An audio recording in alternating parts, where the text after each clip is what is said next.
Hello everyone, कैसे हो सारे के सारे। तो देखो भाई, आज मैं आपको 10 मोस्ट एक्सपेक्टेड क्वेश्चन कराने वाला हूं भैया। इससे रिलेटेड आपको नीट में क्वेश्चन मिल जाएगा। तो हर एक चैप्टर से एक एक क्वेश्चन लिया, फटाफट से करते हैं। देखो भैया क्या होने वाला है। तो देखो, मोल कंसेप्ट से ये क्वेश्चन भैया बार बार आया हुआ है। वैसे मैंने नीट 2016 का लिया हुआ है, सेम कंसेप्ट पे क्वेश्चन आता है। देखो भैया क्या बोला है कि विच of the following has the maximum number of atoms. पहले देखो, करने का तो मैं एक बार में कर दूंगा, पर कंसेप्ट सिखा रहा हूँ। क्या देखो होता क्या है, अगर मुझे पता होता है कि मोल का एक फॉर्मूला होता है। क्या फॉर्मूला होता है? एक तो आप लोग रटे हुए हो भैया कि होता है गिवन मास, जो भैया ग्राम में होना चाहिए, डिवाइड बाय क्या, मोलर मास। ये अपने को पता होता है, ठीक है। पर एक और फॉर्मूला होता है मोल का, वो होता है mole is equal to number of particles. तो पार्टिकल्स की जगह पे कुछ भी लिख सकते हैं, एटम्स लिख सकते हैं, मॉलिक्यूल्स लिख सकते हैं, divide by Avogadro number 6.022 into 10 की पावर 23। इसको चाहूं तो मैं Na भी लिख सकता हूँ, बोलो हाँ या ना, ठीक है ना। अब अगर मुझे एटम्स निकालना है तो आप ध्यान से देख सकते हो कि नंबर ऑफ एटम्स का जो फॉर्मूला होता है वो क्या हो जाएगा। ध्यान से देखो भैया, सिखाने आया हूं, एक एक क्वेश्चन सिखा के जाऊंगा। क्या बोला है कि नंबर ऑफ एटम्स का जो फॉर्मूला हो जाएगा वो हो जाएगा mole into Avogadro number. Na लिख दे क्या, बोलो हाँ या ना।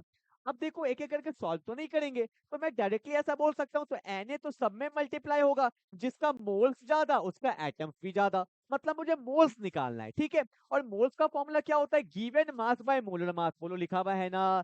तो देखो, आप अगर नोटिस करोगे तो मास तो सबका 1 ग्राम 1 ग्राम 1 ग्राम दिया है, तो भैया ऊपर तो सबका 1 होगा, नीचे क्या है, मोलर मास। ऐसा बोल सकते हैं। तो रिलेशन क्या आया कि जो मोल होता है वो इनवर्सली प्रोपोर्शनल है मोलर मास के। तो जहिया जिसका मोलर मास ज्यादा होगा उसका मोल कम होगा, और जिसका मोलर मास सबसे कम होगा उसका मोल सबसे ज्यादा होगा, और जिसका मोल सबसे ज्यादा होगा उसका एटम्स भी ज्यादा होगा। क्लियर है? अब मेरे को पता होता है सिल्वर का मोलर मास होता है 108। वैसे एग्जाम में ये दिया होगा, आपको याद करने का नीड नहीं है। मैग्नीशियम का 24 होता है, ऑक्सीजन का 16 होता है, एक का तो दो का 32 हो जाएगा, और लिथियम का 7 हो जाएगा 7, ठीक है। तो सबसे कम मोलर मास किसका है? लिथियम का। क्यों? जिसका मोलर मास सबसे कम उसका मोल सबसे ज्यादा, और जिसका मोल सबसे ज्यादा उसका एटम सबसे ज्यादा। तो हमारा आंसर क्या हो जाएगा? Option number D. तो डायरेक्टली कर सकते हो, अगर आप मास देखोगे सबका सेम है, तो जिसका मोलर मास कम उसका भैया मोल ज्यादा तो एटम्स भी ज्यादा। क्लियर है ना? तो ये मोल कंसेप्ट का ऐसे क्वेश्चन बार बार आते हैं। छोटा सा मैंने आपको कंसेप्ट सिखाने का कोशिश किया है, कोई दिक्कत तो नहीं, आगे बढ़े ना। चलो भैया आगे बढ़ते हैं। देखो, आपको अगर नीट का भी लास्ट 3-4 दिन बचा है, अच्छे से रिवाइज करना है क्वेश्चन, तो मेरा प्लेलिस्ट में जाना नीट 2026, वहां पे 8-10 चैप्टर के 15-15 क्वेश्चन करा दिए लास्ट टाइम में, बहुत हेल्प करेगा। तुरंत एक बार रिवाइज करके जाना, ठीक है ना। अब देखो क्या बोला है कि विच of the following pairs of d orbital which have the electron density along the axis.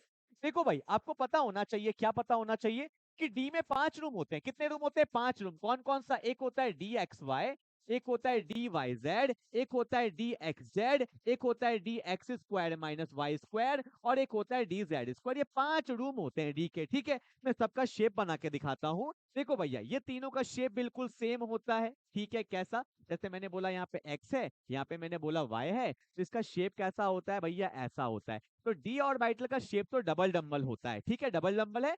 पर इसका ऑर्बिटल एक्सिस पे लाई नहीं करता है। मतलब ये तीनों जो होता है ना, ये नॉन एक्सियल होता है। मैं सबका डायग्राम दिखा के दिखाता हूँ। जैसे एक्स वाई, अब कौन बोला वाई जेड, तो इसको वाई मान लो, इसको जेड मान लो। इसका भी वही होगा भैया, डबल डम्बल है, पर ये नॉन एक्सियल है, मतलब इसके लोब्स एक्सिस पे लाई नहीं करते हैं।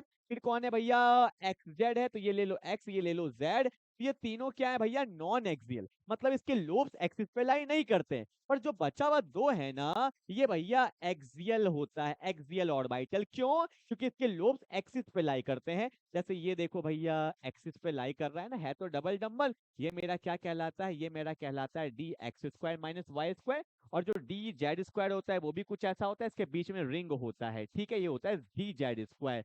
तो भैया यहाँ पे एक्सियल कौन है? जिसके लोब्स एक्सिस पे हैं, तो d x square minus y square और डी जेड स्क्वायर, ये मेरा एक्सियल होता है। और ये तीन मेरा क्या होता है? Non axial. तो मेरा आंसर क्या होगा? Which of the following pairs of d orbital we have the electron density along the axis.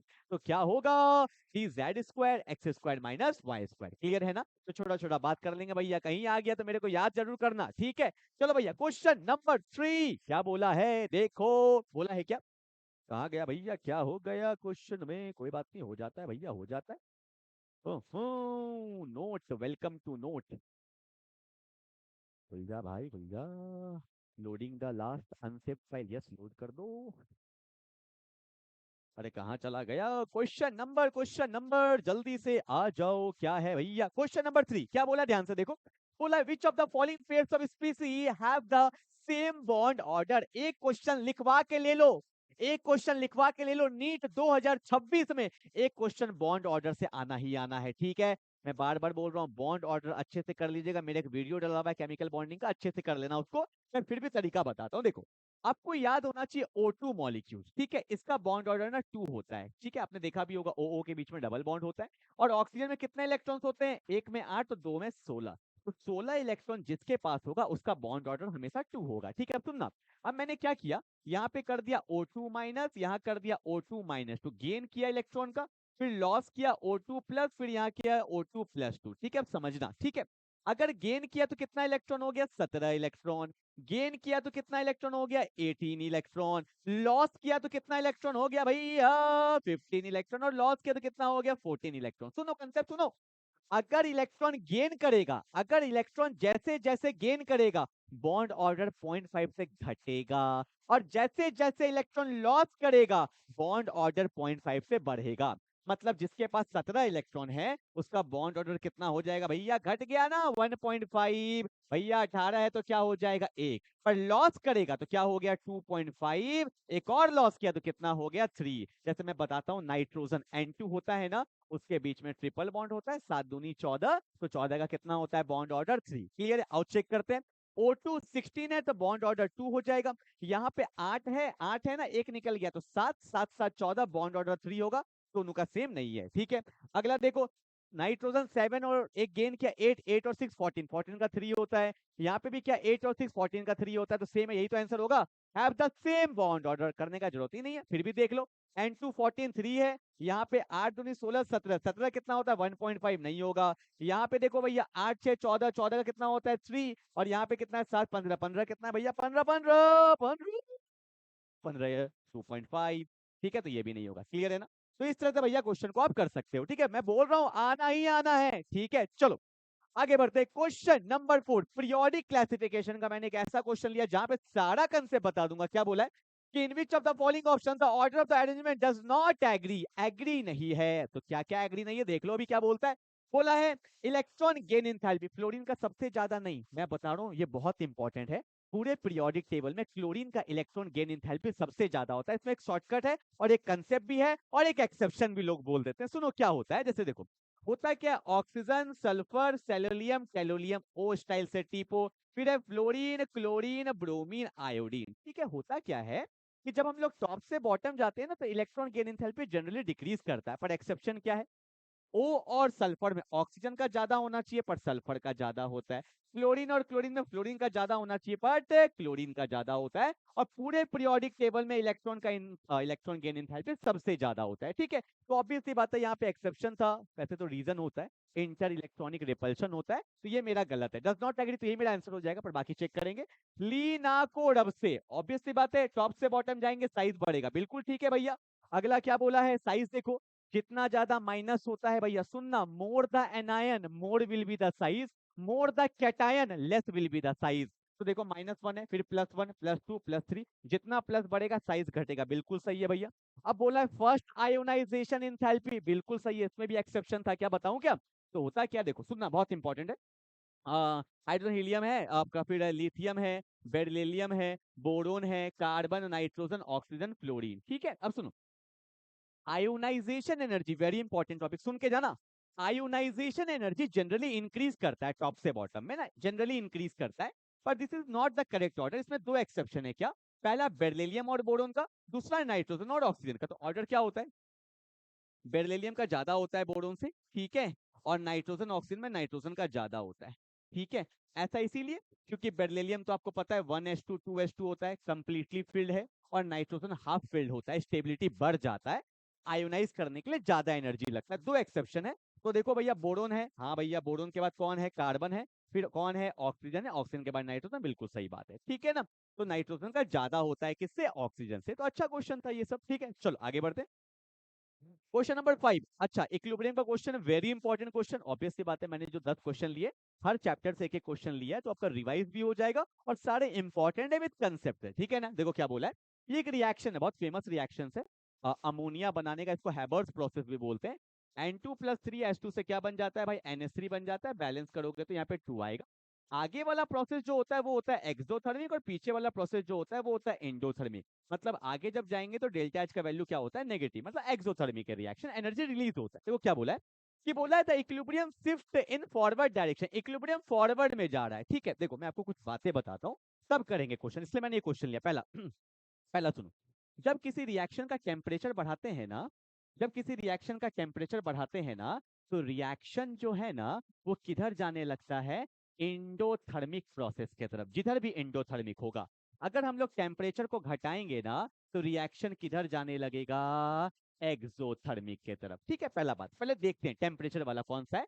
तो बोला है भैया टेम्परेचर कहाँ है, कहाँ है, कहाँ है, यहाँ पे। तो बोला है, क्या बोला है, bye increasing the pressure and decreasing the temperature. तो मुझे पता चला कि टेम्परेचर को डिक्रीज करेंगे तो रिएक्शन कहाँ जाएगा, एक्सोथर्मिक। तो एक्सोथर्मिक किधर है भैया, इधर है एक्सोथर्मिक, क्लियर है ना। तो एक्सो इधर है तो फॉरवर्ड में जा रहा है। हाँ भैया ये कंडीशन लगता है सेटिस्फाई हो सकता है। पर रुको, प्रेशर का भी बात है। अब सुनो भैया क्या होता है, कि जब हम लोग किसी भी रिएक्शन का प्रेशर बढ़ाते हैं, ये सब लिख लो हिंदी में, जब किसी भी रिएक्शन का प्रेशर बढ़ाते हैं तो रिएक्शन किधर मूव करता है, जिधर less number of gaseous moles होंगे, जिधर less number of gaseous moles होंगे। देखो यहाँ पे कितने गैसियस मोल्स है, कुछ नहीं है, तो एक है, और यहाँ पे तीन, तीन और एक चार, इधर चार है, इधर दो है। तो अगर आप प्रेशर को बढ़ाओगे तो रिएक्शन कहाँ मूव करेगा, जहां पे लेसर नंबर्स ऑफ मोल्स है, गैसियस मोल्स। तो भैया इधर दो है, तो ये भी कहाँ जाएगा, फॉरवर्ड जाएगा। तो मेरे को तो भैया ये कंडीशन लग रहा है, दोनों सेटिस्फाई हो रहा है, तो ऑप्शन सही हो जाएगा, ठीक है। तो पहला चीज तो मैंने बताया कि टेम्परेचर घटाओगे तो कहाँ जाएगा, एक्सो, टेम्परेचर बढ़ाओगे तो कहाँ जाएगा, इंडो, ठीक है। अगला चीज मैंने क्या बताया, कि अगर प्रेशर बढ़ाते हो तो रिएक्शन किधर मूव करता है, जहां पे laser number of gaseous moles है। तो इधर लेसर था तो इधर गया, बाकी चेक करो। बाय डिक्रीजिंग इन प्रेशर, अगर टेम्परेचर को डिक्रीज कर दोगे तो कहाँ जाएगा, higher numbers of gaseous mole, तो ये तो नहीं हो सकता। By increasing the concentration of NH3, Le Chatelier principle क्या कहता है, क्या कहता है, या तो रिएक्टेंट को बढ़ाओ या तो प्रोडक्ट को घटाओ। अगर ऐसा करते हो तो रिएक्शन कहाँ जाएगा, फॉरवर्ड डायरेक्शन पे। पर तुमने यहाँ पे क्या किया, NH3 भैया प्रोडक्ट को बढ़ा दिया। अरे भैया प्रोडक्ट बढ़ जाएगा तो रिएक्शन आगे थोड़ी जाएगा, कहाँ जाएगा, बैकवर्ड जाएगा, ठीक है। बाय डिक्रीजिंग द कंसंट्रेशन, नहीं, रिएक्टेंट को बढ़ाएंगे तभी फॉरवर्ड में जाता है, ठीक है। तो हमारा आंसर क्या हो जाएगा, डी हो जाएगा। I hope you will get the point. चलो आगे बढ़ते हैं, क्या बोला है, which among the following, thermodynamics का क्वेश्चन है, बार मतलब बार बार तो नहीं, बट इससे रिलेटेड कंसेप्ट अच्छा खासा आ जाता है। नीट 2021 में आया हुआ है। क्या बोला है, ये ना बोर्ड मतलब 11 के जो बच्चे एग्जाम देते हैं उनमें बहुत बार पूछा जाता है ये, कि which among the following is the correct option for the right relationship between Cp and Cv। Heat capacity है भैया, मोलर हीट कैपेसिटी, देखो क्या होता है, फॉर्मूला होता है कि Cp minus Cv is equal to Nr होता है, ठीक है। पर यहाँ बोला है 1 मोल ऑफ गैसियस मोल, तो ऑब्वियस सी बात है 1 रख देंगे तो क्या होगा, Cp minus Cv is equal to R, Cp minus Cv equal to R, ठीक है। चलो आगे बढ़ते हैं, क्या बोला है भैया, अगला क्वेश्चन रिडॉक्स का भी मैंने ले लिया। क्या बोला, which of the following reaction are disproportionation redox. क्या होता है डिस्प्रपोर्शनेशन, खुद का ही ऑक्सीडेशन और खुद का ही रिडक्शन। फिर से बोलो, क्या बोला, खुद का ही ऑक्सीडेशन और खुद का ही रिडक्शन, ऐसे को अपन लोग बोलते हैं डिस्प्रपोर्शनेशन रिडॉक्स रिएक्शन। अब देखिए क्या होता है, देखो कॉपर गया है +2 से, सॉरी +1 से +2, लॉस ऑफ इलेक्ट्रॉन, गेन मत बोल देना, क्या होगा भैया, लॉस। अरे +1 से +2, प्लस बढ़ता है तो लॉस होता है, और लॉस ऑफ इलेक्ट्रॉन क्या होता है, ऑक्सीडेशन। यहाँ पे कॉपर का ऑक्सीडेशन, +1 से चला गया 0, गेन ऑफ इलेक्ट्रॉन, तो भैया यहाँ पे क्या होगा, रिडक्शन। खुद का ही ऑक्सीडेशन, खुद का ही रिडक्शन, तो डिस्प्रपोर्शनल है, 1 1 1 1 1। अच्छा 1 किसी में, 1 सब में, तो फालतू चेक किए ना यार। ओके 2 चेक करे, 2 चेक करे। अच्छा ऑक्सीडेशन स्टेट देखेंगे, आपको पता है O पे -2 होता है, तो यहाँ पे -8 होगा, इसको x मान लेते हैं। तो मैं ऐसा बोल सकता हूँ, यहाँ सॉल्व करूँ, कि x -8 जो होगा वो -2 के बराबर होना चाहिए। तो x का वैल्यू क्या होगा, +6, मतलब यहाँ पे मैग्नीज +6 में है, ठीक है ना। अब यहाँ चेक करते हैं, यहाँ पे देखो तो आपको पता है 2 है तो -8 है, तो -1 बचना चाहिए, तो यहाँ पे ऑटोमेटिकली +7 आएगा। ठीक है, तो +6 से +7 लॉस ऑफ इलेक्ट्रॉन ऑक्सीडेशन, तो यहाँ पे मैग्नीज का ऑक्सीडेशन तो हो रहा है, पर यहाँ पे भी ये देखो O पे -2 होता है तो यहाँ -4, और यहाँ -4 है तो यहाँ +4 होगा, ओवरऑल 0 है ना। तो देखो भैया +6 से +7 loss of electron oxidation, +4 gain of electron reduction, यहाँ पे भी मैग्नीज का ऑक्सीडेशन हो रहा है, रिडक्शन हो रहा है, तो 1 और 2 है, 1 और 2, 1 और 2, अरे 1 2 इसमें भी है, 1 2 इसमें, मतलब 3 भी चेक करना पड़ेगा। ओके 3 चेक करो, KMnO4 आपको पता है O पे क्या होता है -8, K पे क्या होता है +1, मैग्नीज क्या होता है +7, ये नहीं हो सकता, क्यों? क्योंकि मैग्नीज ऑलरेडी +7 पे है, तो +7 से ज्यादा मैग्नीज जाता ही नहीं है, तो +8 तो जा नहीं सकता, मतलब इसका ऑक्सीडेशन हो नहीं सकता, अगर ऑक्सीडेशन नहीं होगा तो भैया रिडॉक्स नहीं होगा। ठीक है ना, तो खुद का तो मतलब मैं बोल सकता हूँ खुद का तो ऑक्सीडेशन हो ही नहीं सकता। ठीक है, तो ये आंसर नहीं होगा, तो आंसर क्या होगा 1 and 2 only, 1 and 2 only, option number B. ठीक है, चलो क्वेश्चन नंबर 8 क्या बोला है कि द स्ट्रक्चर ऑफ डाइबोरेन, अरे अरे बनाना बनाना बॉन्ड देखने वाले हैं, B2H6 डाइबोरेन बनाना बॉन्ड क्या होता है, देखो ये तो बहुत इंपॉर्टेंट है, बहुत। B2H6 बना के दिखाऊं क्या, बना के दिखा दूं? अच्छा ये क्या, मैं क्या कर रहा हूँ, बनाना बनाना, ये रहा भैया, 2 हो गया मेरा, यहाँ पे H ले लिए, यहाँ पे H ले लिए। ठीक है, बोरोन का एटॉमिक नंबर 5 होता है ना, तो 2,3 लास्ट वाले सेल में 3 इलेक्ट्रॉन, तो बोरोन 1 2 3, बोरोन 1 2 3, हाइड्रोजन के बाद एक एक कहाँ गया हाइड्रोजन, अरे हाइड्रोजन। चलो भैया अब मैं बताऊं, सिंपल बताऊं, हाइड्रोजन को तो भैया लाइफ में 2 ही चाहिए, तो ये अपना बोलता है 1 2 1 2 1 2 1 2। ठीक है, अब देखो बोरोन में क्या होता है, बात समझने का है, बहुत इंपॉर्टेंट बात समझने का है। बोरोन में क्या होता है कि ये देख रहे हो आप, बोरोन ये जाता है भैया कुछ इस तरह से। ठीक है, ये देख रहा है बनाना, दिख रहा है बनाना। ठीक है, अब यहाँ पे क्या होता है, एक तो इसका यूज किया, अब एक अपन लोग भैया इसका यूज कर लेंगे, ये तो जा रहा है लाइक दिस। ठीक है, अब देखो, अब बोलोगे सर ये क्या बना दिए, कोई बात नहीं मैं सिखाता हूँ ना, देखो पहले तुम देखो, बोरोन हाइड्रोजन, यहाँ पे 2 सेंटर है, एक बोरोन और एक हाइड्रोजन, कितना इलेक्ट्रॉन 2, बोरोन हाइड्रोजन कितना इलेक्ट्रॉन 2, बोरोन हाइड्रोजन कितना इलेक्ट्रॉन 2, बोरोन हाइड्रोजन कितना इलेक्ट्रॉन 2, समझना। तो 2 सेंटर हो गया, 2 centre 2 electron, 2 centre 2 electron, 2 centre 2 electron, 2 centre 2 electron, मतलब 2 सेंटर वाले और जिसमें 2 इलेक्ट्रॉन है, ऐसे कितने हैं 4, अरे 1 2 2 ही ना सेंटर, बाकी से मुझे क्या मतलब, इसमें कितना इलेक्ट्रॉन 2, तो 2 सेंटर 2 इलेक्ट्रॉन वाले कितने हैं 4, 2 सेंटर 2 इलेक्ट्रॉन वाले कितने हैं 4, इसमें दिया है इसमें दिया है, पहला खत्म। ठीक है, अब आइए बनाना बॉन्ड में, बनाना बॉन्ड में देखो 3 सेंटर है, BHB 3 एटम है, पर इसमें 2 ही इलेक्ट्रॉन बॉन्डिंग में जा रहा है, यहाँ देखो BHB 2 ही इलेक्ट्रॉन बॉन्डिंग में जा रहा है, तो 3 सेंटर्ड 2 इलेक्ट्रॉन, 3 सेंटर्ड 2 इलेक्ट्रॉन कितना है 2, 3 सेंटर 2 इलेक्ट्रॉन कितना है 2, ऑप्शन नंबर ए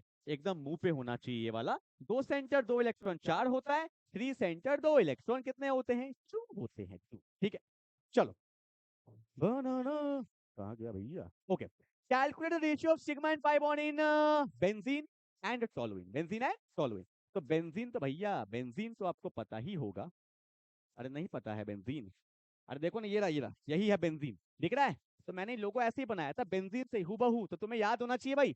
तो देखो भैया H है, यहाँ भी H है, यहाँ भी H है, यहाँ भी H है, यहाँ भी H है और यहाँ भी H है। ठीक है, डबल बॉन्ड है नहीं है, डबल बॉन्ड है नहीं है, डबल बॉन्ड है। ठीक है, सिग्मा मतलब होता है सिंगल बॉन्ड, जैसे 1 2 3 4 5 6, ठीक हो गया, 7 8 9 10 11 12, इसमें कितना सिग्मा है 12, और ये जो पाई बॉन्ड होता है ना, ये डबल बॉन्ड को पाई बोलते हैं, इसमें 12 सिग्मा 3 पाई होता है, ऐसे मैंने बता दिया। ठीक है, और टोलुइन किसको बोलते हैं, पता है टोलुइन किसको बोलते हैं, दिखता भैया बेंजीन के जैसा ही है। ठीक है, यहाँ पे कुछ ऐसा होगा। ठीक है, और आपको पता है यहाँ पे H होगा, यहाँ पे भी H होगा, यहाँ पे भी H होगा, यहाँ पे भी H होगा, यहाँ पे भी H होगा, और ऊपर में क्या होता है CH3 होता है, दैट्स कॉल्ड टोलुइन। ठीक है, चलो काउंट करें क्या, खुद ही कर लेना, मैं करके दिखाऊं, देखो तो ये तो हो गया 1 2 3 4 5 एंड 6। ठीक है, 7 8 9 10 11 एंड 12 हो गया, 13 14 15, यहाँ पे है 15 सिग्मा, हाउ मेनी पाई भी है 3 पाई, तो आंसर कितना होगा 12 सिग्मा 15 सिग्मा, रेशियो बोला है सिग्मा बॉन्ड का, तो 12:15 हो गया, 3 4 जा 3 5 जा 4:5, कहाँ है 4:5, ऑप्शन नंबर ए हो गया भैया। चलो जल्दी बना लो, हो गया, चलो कितना क्वेश्चन हो गया 9, अच्छा लास्ट पहुंच गए क्या, अच्छा देखो भैया एक क्वेश्चन जोरदार ले लिए हैं, जोरदार ले लिए, क्या बोला देखो, बोला है सी ट्रिपल बॉन्ड सी मतलब एक एल्काइन है। एक बात मैं आपको बताऊं, बहुत इंपॉर्टेंट बात है यार, ये एल्काइन जब खत्म होता है ना, वहां पे जो एच होता है इसको बोलते हैं टर्मिनल एच। टर्मिनल मतलब एच खत्म हो रहा है, और जो टर्मिनल एच होता है ना, ये एसिडिक इन नेचर होता है, ये पता होना चाहिए। इधर भी खत्म हो रहा है तो ये भी कैसा होगा, एसिडिक इन नेचर। एकदम याद, मतलब याद क्या कंसेप्ट होता है, ठीक है। टर्मिनल एल्काइन का जो एच होता है ना भैया, वो कैसा होता है, एसिडिक होता है। देखो मैंने किससे पास किया, सोडामाइड। ये क्या है भैया, सोडामाइड, NaNH2, ठीक है। सोडामाइड जो होता है Na+NH2-, ये बहुत तगड़ा बेस होता है, ठीक है। तो देखो बोला है पहले 1 इससे पास करो, फिर 2 इससे पास करो, कौन है, CH3CH2Br। ये सब क्वेश्चन कराने का मेरा बहुत मन करता है इस तरह का। देखो क्या होगा, एसिड को क्या चाहिए, बेस, तो NH2 किसको लेके चल जाता है, H को लेके चल जाता है। ऑब्वियस सी बात है, एसिडिक है ना, तो यहाँ पे कहीं ना कहीं डेल्टा प्लस होगा, यहाँ पे कहीं ना कहीं डेल्टा माइनस होगा। देखो आराम समझना, NH2 लेके गया H को, तो एंजॉय NH3, तो माइनस को क्या मिल जाएगा, प्लस। तो पहले स्टेप में क्या हुआ, इधर से भी कर सकते थे, कोई मतलब नहीं कि इधर से भी कर लो। तो यहाँ पे C था और Na आके लग गया, तो C पे माइनस Na पे प्लस, ऐसा बना, ठीक है ना। ओके, अब सेकेंड स्टेप, आपको पता है कार्बन Br पे Br पावरफुल होता है, तो डेल्टा माइनस डेल्टा प्लस, तो प्लस को मिल जाएगा माइनस NaBr, और माइनस को क्या मिल जाएगा, प्लस। तो क्या मिला, H है, C ट्रिपल बॉन्ड, C पे कौन लग गया, CH2, और यहाँ कौन लग गया, CH3। तो क्या बन गया, 1 2 3 4, 4 कार्बन, दैट्स कॉल्ड ब्यूटाइन। तो मेरा X क्या है, मतलब 1 ब्यूटाइन हो गया, 2 तो चला गया, X क्या, ब्यूटाइन, ठीक है। अब ये जो बचा बोला है फिर से पास करो सोडामाइड से, डायरेक्टली कर दूं। ये H कैसा है, एसिडिक, ये जाएगा, इसके जगह पे कौन आ जाएगा, Na आएगा, फिर Na के जगह पे कौन लग जाएगा, Br हट के CH2 CH3 लग जाएगा ना, क्योंकि आपको पता है Br पे डेल्टा माइनस होता है, कार्बन पे डेल्टा प्लस होता है, तो प्लस को माइनस मिल जाएगा ना, बोलो हाँ या ना। अरे बोलते नहीं हो, अरे Na को Br मिलेगा ना, तो यहाँ पे माइनस आएगा ना, क्योंकि ये एसिडिक है, तो यहाँ कहीं ना कहीं डेल्टा माइनस आएगा, जैसे ऊपर किए थे, माइनस को प्लस मिल जाएगा, तो क्या मिलेगा, अटैक कौन करेगा, देखो CH2, तो आंसर आएगा CH3 CH2, फिर कार्बन, फिर ट्रिपल बॉन्ड, फिर CH2, फिर CH3। तो आंसर क्या होगा, 1 2 3 4 5 6 1 2 3, तो हेक्स 3 आइन इसमें दिया हुआ है। हेक्स 3 आइन कहाँ दिया हुआ है, ये 2 आइन है, ये हेक्स 3 आइन है। ऑप्शन नंबर क्या हो जाएगा, सी हो जाएगा, ठीक है। तो टर्मिनल एच जो होता है वो एसिडिक इन नेचर होता है, ठीक है। और किसी को भी दिक्कत है, नीट का एक प्लेलिस्ट मैंने बनाया है अभी हाल फिलहाल में, जिसमें 10-12 चैप्टर के वीडियोस डाला है, उसको बहुत अच्छे से कर लीजिएगा, बहुत हेल्पफुल होगा, ठीक है। मिलते हैं अगले क्लास में, तब तक के लिए बाय बाय।